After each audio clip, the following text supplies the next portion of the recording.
देश के लोग डरे हुए हैं और उन्हें ऐसा लग रहा है कि बाद में बहुत ज़्यादा प्रॉब्लम होगा एलपीजी गैस के लिए। आपने देखा कि किस तरह से रेस्टोरेंट के जो ओनर्स हैं, उनका जो यूनियन है, उन लोगों ने भी चिंता जाहिर की है। हमारे यहाँ तो झुग्गी झोपड़ियों में, लाइन होटल्स में, सड़कों के किनारे उनकी आजीविका चलती है रेस्टोरेंट से या छोटे छोटे होटल से।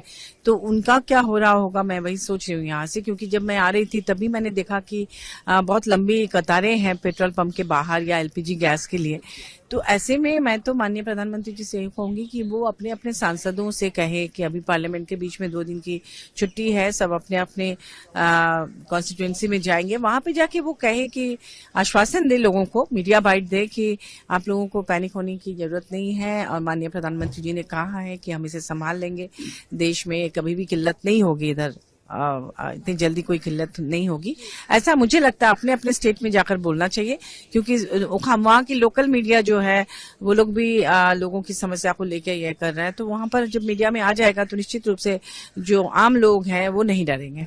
मैम, आपका एक हेल्दी एडवाइस है, लेकिन एमईए ने एडवाइजरी बाकायदा जारी की है कि किसी भी तरीके से ये जो समस्या है उसको प्रिवेंट करना है। ऐसा कोई भी समस्या है नहीं, लेकिन अगर जिस तरीके की बातें फैलाई जा रही है ब्लैक मार्केटर्स, या फिर पेट्रोलियम मिनिस्टर ने भी क्लैरिफाई कर दिया, उसके बाद भी सवाल उठना क्या सही है?